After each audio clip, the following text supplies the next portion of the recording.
2026 के matric inter exam में एक बहुत बड़ा बदलाव होने जा रहा है और ये बदलाव इसका सीधा असर पड़ने वाला है मैट्रिक और इंटर का एग्जाम देने वाले बच्चों पर। ये आखिर क्या असर पड़ने वाला है, ये बदलाव हुआ क्या है, प्रैक्टिकल एग्जाम पर इसका क्या असर पड़ेगा, इन सब के अलावा मैट्रिक इंटर एग्जाम से संबंधित एक बहुत बड़ी बात भी मैं आपको बताने वाला हूँ इस वीडियो में। देखिए, प्रैक्टिकल का एडमिट कार्ड 12 वालों का, इंटर वालों का जारी हो चुका है। प्रैक्टिकल एडमिट कार्ड भले ही जारी हो चुका है, भले ही आपको अभी ना मिल रहा है, लेकिन 1 तारीख को स्कूल खुल रहे हैं तो 1 से या 2 से यानी जनवरी से आपको ये प्रैक्टिकल का एडमिट कार्ड मिलना शुरू हो जाएगा। मैट्रिक वालों का प्रैक्टिकल का अलग से एडमिट कार्ड नहीं आता है तो उनका नहीं आया है, उनका डायरेक्ट फाइनल एडमिट कार्ड आएगा, मैंने पहले भी आपको बताया है। लेकिन ये बदलाव जिसकी मैं बात कर रहा हूँ आखिर ये क्या है? देखिए, ये जैसे ही 1 तारीख को या फिर 2 तारीख को आप अपने स्कूल में जाइएगा और आपको ये जब ये प्रैक्टिकल का एडमिट कार्ड मिलेगा तो इसमें नज़र पड़ेगा आपको रोल नंबर पर। और ये रोल नंबर जो प्रैक्टिकल के एडमिट कार्ड में दिया गया है, छापा गया है, प्रिंट किया गया है, यही रोल नंबर रहेगा आपका जो फाइनल एग्ज़ाम होने वाला है उसमें भी, और इसी रोल नंबर के हिसाब से आप बैठाए भी जाएंगे।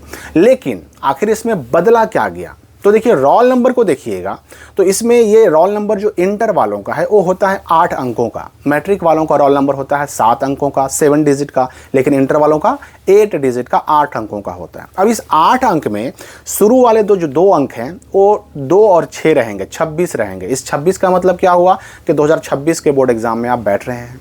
2 और 26 के बाद जो रहेगा वो 01 या फिर 02 या फिर 03 रहेगा। इम्प्रूवमेंट वाले हैं तो 04 या 06 रहेगा।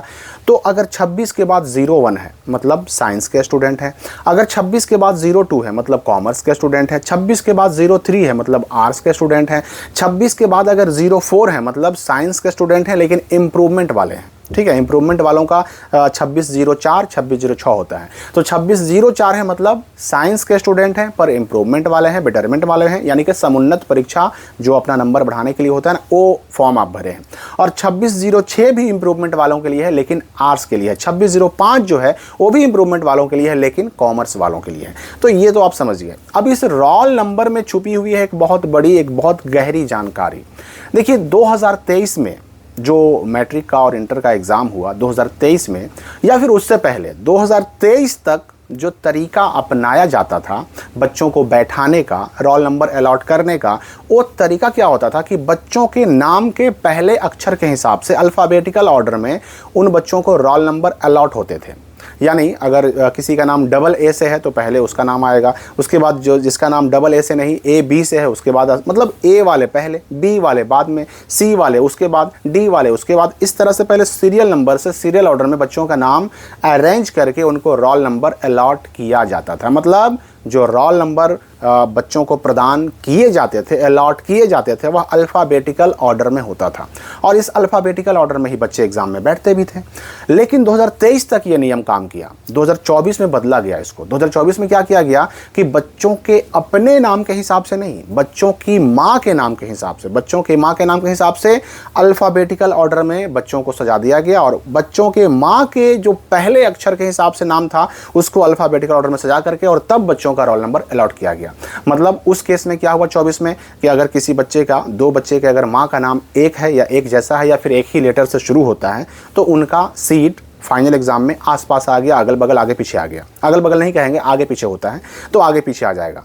अब ये 24 तक हुआ, लेकिन 25 में जो 2025 में मैट्रिक और इंटर के एग्ज़ाम हुए उसमें तरीका बिल्कुल ही बदल दिया गया। उसमें जो रोल नंबर अलॉट किए गए बच्चों के वो बिल्कुल रैंडम अलॉट किए गए। रैंडम यानी ना तो बच्चों के माँ के नाम के हिसाब से, ना तो बच्चों के पिता के नाम के हिसाब से, ना तो बच्चों के अपने नाम के हिसाब से, ना तो बच्चों के डेट ऑफ बर्थ के हिसाब से, मतलब रजिस्ट्रेशन नंबर हो, अपना नाम हो, पिता का नाम हो, माता का नाम हो, कोई भी सीरियल ऑर्डर में उनका रोल नंबर अलॉट नहीं हुआ 2025 में। और मैं आपको बता दूं कि 2026 का जो एग्ज़ाम होने जा रहा है मैट्रिक इंटर का, इसमें भी वही तरीका अपनाया गया है 2025 वाला। मतलब इस बार भी जो रोल नंबर अलॉट किए गए हैं ना बच्चों को, वो ना तो उनके अपने नाम के सीरियल ऑर्डर से हैं, ना उनके माता के नाम के हिसाब से अल्फ़ाबेटिकल ऑर्डर में है, ना उनके पिता के नाम के हिसाब से अल्फ़ाबेटिकल ऑर्डर में है। मतलब बिल्कुल रैंडम, किसका रोल नंबर क्या मिलेगा उसके नाम के अक्षर से या उसके पिता के नाम के पहले अक्षर से या उसके माता के नाम के पहले अक्षर से कोई डिसाइड नहीं होता है, बिल्कुल रैंडम अलॉट किया गया।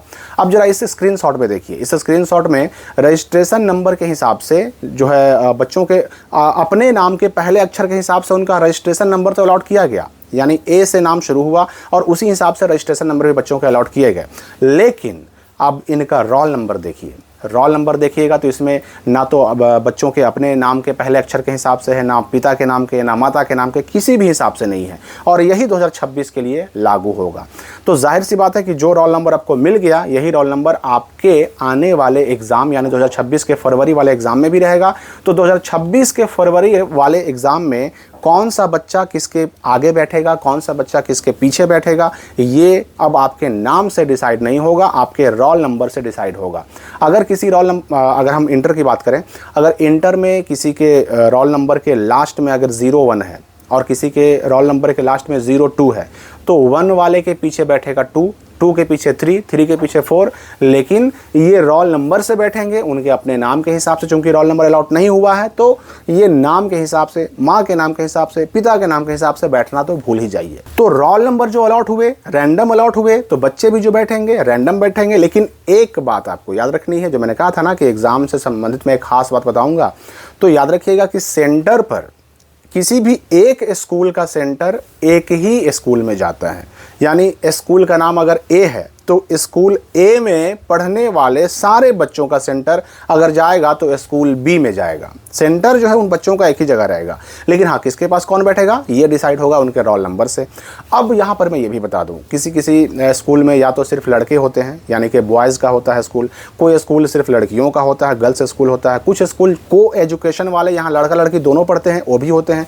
तो देखिए, एक सेंटर जो बनता है ना, वो या तो वहाँ पर सिर्फ लड़के रहेंगे या तो सिर्फ लड़कियाँ रहेंगी। ऐसे सेंटर बिल्कुल ना के बराबर होते हैं जहाँ पर लड़के और लड़कियों का साथ में रहता है। ऐसे सेंटर्स की संख्या, एग्ज़ाम यानी परीक्षा केंद्र की संख्या बिल्कुल ना के बराबर होती है। तो एग्ज़ाम सेंटर जो बनता है या तो लड़का का बनेगा या तो लड़की का बनेगा। लड़के का सेंटर जाएगा तो किसी भी एक स्कूल में जाएगा, एक साथ जाएगा। लड़कियों का सेंटर जाएगा तो किसी भी एक स्कूल में जाएगा, एक साथ जाएगा। लेकिन बैठेंगे अपने क्लासरूम में, अंदर में बैठेंगे तो रोल नंबर के हिसाब से बैठेंगे। और रोल नंबर शुरू होता है आगे से, उसके पीछे वाला 2 रोल नंबर, फिर 3, फिर 4, फिर 5।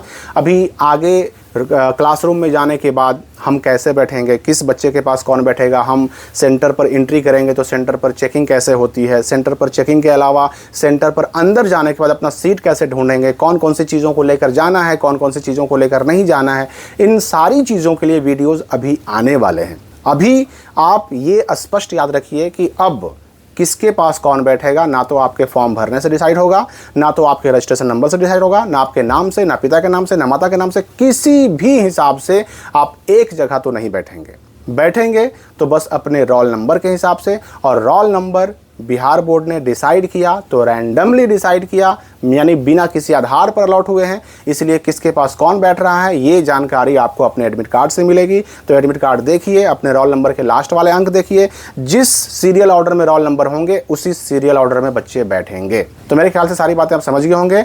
अभी बहुत सारे वीडियोज़ आने वाले हैं, आपको इनमें से किसी वीडियो का इंतजार है या कोई ऐसा टॉपिक भी आपके मन में हो जिस पर आप वीडियो चाहें कि मैं बनाऊँ, तो आप कमेंट करके हमें बताइए। हम मिलेंगे अगली वीडियो में नए अपडेट के साथ।